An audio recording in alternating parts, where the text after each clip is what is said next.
बेलापुर नाम का एक गांव था जहां पर राधा नाम की एक औरत अपने 2 छोटे बच्चों और बूढ़ी सास के साथ रहती थी। राधा का पति एक बिजली विभाग में काम करता था। एक रोज जब वो बिजली के खंभे पर चढ़ा हुआ था तभी करंट लगने से उसकी मौत हो गई। अपने पति की मौत के बाद अब घर की सारी जिम्मेदारी बेचारी राधा के सर पर आ गई। सरकार ने बस 50,000 मुआवजे के तौर पर दिए। राधा ज्यादा पढ़ी लिखी नहीं थी, लेकिन उसके हाथों में गजब का स्वाद था।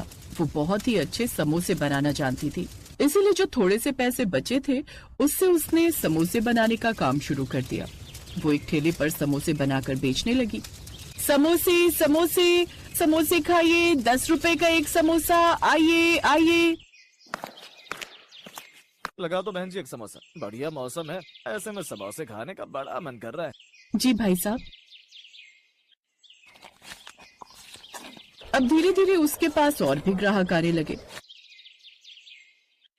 उसकी ठीक ठाक कमाई हो जाती थी, जिससे वो अपना घर खर्च चला पाती थी।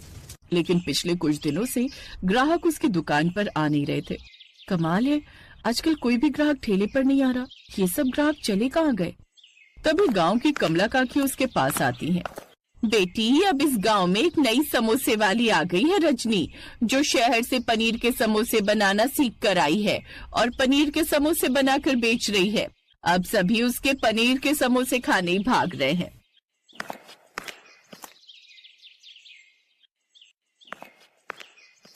आखिर ये क्या बेच रही है जो इसके ठेले पर इतने लोग आते हैं? राधा उसकी और दूसरी औरत की बातें सुन लेती है। मैं पनीर के समोसे शहर से सीख कर आई हूँ, इसीलिए मेरे समोसे में इतना स्वाद है। तुम सब जानते ही हो पनीर महंगा होता है, इसीलिए एक समोसा 20 में बेचूंगी। जिसे खाना है खरीदे, नहीं तो ना खरीदे। हमें तो खाने में स्वाद चाहिए, फिर चाहे वो कितना ही महंगा क्यों ना हो। अब सभी को उसी के समोसे पसंद आते हैं, जिससे अब राधा की कमाई भी कम होने लगी और अब वो काफी परेशान रहने लगी।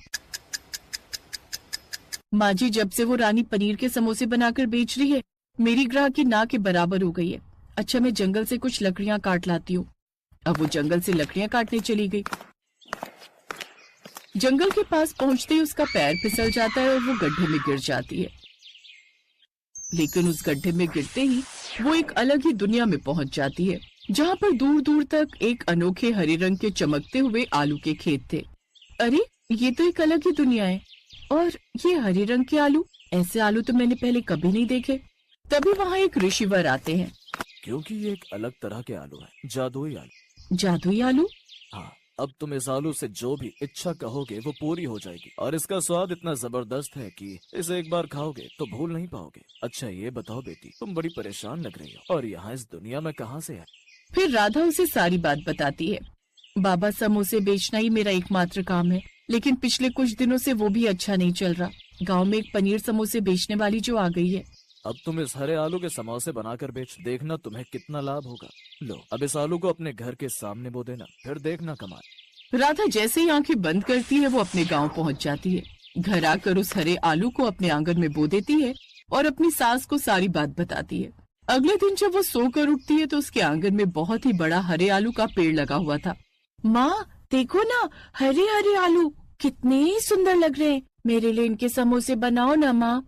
बहू, ये तो सचमुच चमत्कार हो गया। हरे रंग के आलू, और वो भी एक रात में। इतना बड़ा पेड़, उस पर इतने सारे आलू। मैं भी हैरान हूँ माँ जी। माँ, समोसे बना दो ना आज हरे आलू के। राधा रसोई में जाकर सबके लिए हरे आलू के समोसे बनाती है। उन सबको उसके हाथ के हरे आलू के समोसे बड़े ही स्वादिष्ट लगते हैं। वाह माँ, ये तो बड़े कमाल के हैं।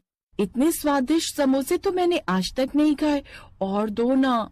सच में बहू, इन हरे समोसों का स्वाद तो बड़ा ही लाजवाब है। ठीक है माँ, फिर मैं आज ही ये हरे समोसे बनाकर ठेले पर बेचती हूँ। राधा उसी दिन लाल और हरी चटनी बनाकर तैयार कर लेती है। फिर हरे आलू को बॉईल कर उसका मसाला बनाकर बड़े ही स्वादिष्ट हरे समोसे बना लेती है। आइए आइए, हरे हरे समोसे खाइए, हरे समोसे खाइए, सिर्फ 15 रुपए। हरे समोसे? ए राधा, पागल हो गई है क्या? हरे समोसे भी होते हैं क्या? काका, आप खाकर तो देखिए, आप इसका स्वाद भूल नहीं पाएंगे। बस फिर क्या था, जैसे ही ग्राहक ने उसके हाथ के बने हरे समोसे खाए तो उसका चेहरा खिल जाता है। अरे मैंने तो इससे पहले अपनी जिंदगी में अच्छा कुछ नहीं खाया। ऐसा करो 2 प्लेट और पैक कर दो। अब पूरे गांव के साथ साथ दूसरे गांव से भी लोग सिर्फ हरे समोसे ही खाने आने लगे। अब रजनी के पास कोई पनीर समोसा खाने नहीं आता। अब राधा अपने हरे समोसों की वजह से खूब कमाई करती है।